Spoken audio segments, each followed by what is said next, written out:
আমার আজকের এটা হলো যে আমার এক কলিগ আছে। তো নামাজ টামাজ পড়ে না, মাজারে বিশ্বাসী মুরিদ হয়ে আছে। ও অনেক নাফরমানি কথা বলে, মানে কথাবার্তা বলে আর কি। মানে যে খুবই খারাপ কথা বলে। স্যার কোথায় সিজদা দিচ্ছেন, সিজদাটা ঠিক হচ্ছে কি না, কোন জায়গায় দিচ্ছেন, জান্নাত জাহান্নাম সবকিছু নিয়ে এই জন্য অনেক খারাপ কথা বলে। হুম। তো আমি তার জন্য, এই জন্য আমি তার সাথে আমার ব্যক্তিগত কোনো সম্পর্ক রাখি না। অফিসিয়ালি যতটুকু রাখা যায় ততটুকু রাখি। হুম। তো আমার কথা হলো কোনটা, এই জন্য মাঝে মাঝে কথা হয় এগুলো নিয়ে। আমি যতটুকু চেষ্টা করি বলি, কিন্তু কোন সুখ কথা বুঝে না।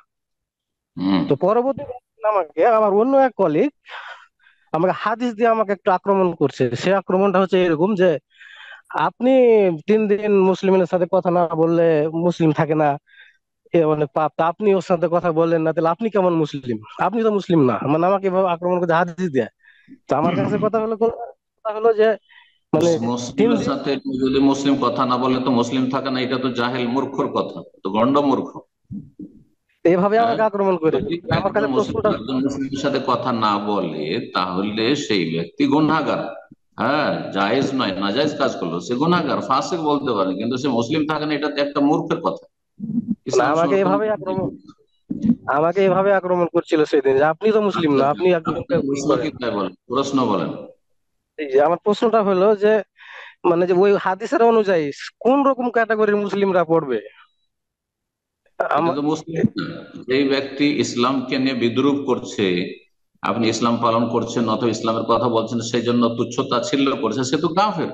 ইস্তেহজাবিদ দিন, দিনকে নিয়ে, দিনদারকে নিয়ে, ইবাদত নিয়ে, নামাজ নিয়ে ঠাট্টা উপহাস করা, এটা বড় কুফরি, ইমান ভঙ্গকারী।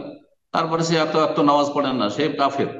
তাহলে কয়েক কুফরি তার মধ্যে বিদ্যমান, আর সে কিসের মুসলিম? তার সাথে কথা বলার আছে।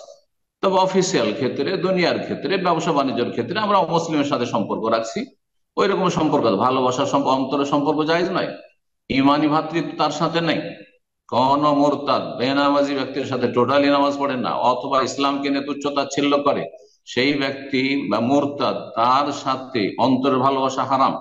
তার সাথে আহ, খাওয়া দাওয়া আর আমোদ ফুর্তি, তাকে ডাকা নিজের বাড়িতে, এসব হারাম, আন্তরিকতা হারাম। জি। তার সাথে কথা বলার ক্ষেত্রে আমার প্রয়োজন হলে কথা বলবো, না হলে বলবো না। কলিগ হিসাবে যখন অফিস টাইমে থাকবেন তখন কথা বলে নেবেন, তার অনিষ্ট থেকে বাঁচার জন্য এবং কাজকর্মের জন্য। কিন্তু পার্সোনালি তার সাথে কথা বলার কোনো প্রয়োজন নেই, তাকে সালাম দেওয়া জায়েজ নাই। জি। তার সাথে আত্মীয়তা জায়েজ নয়, তার জানাজায় উপস্থিত হওয়া জায়েজ নয়, তাকে দাফন করবেন না মুসলিমদের কবরস্থানে।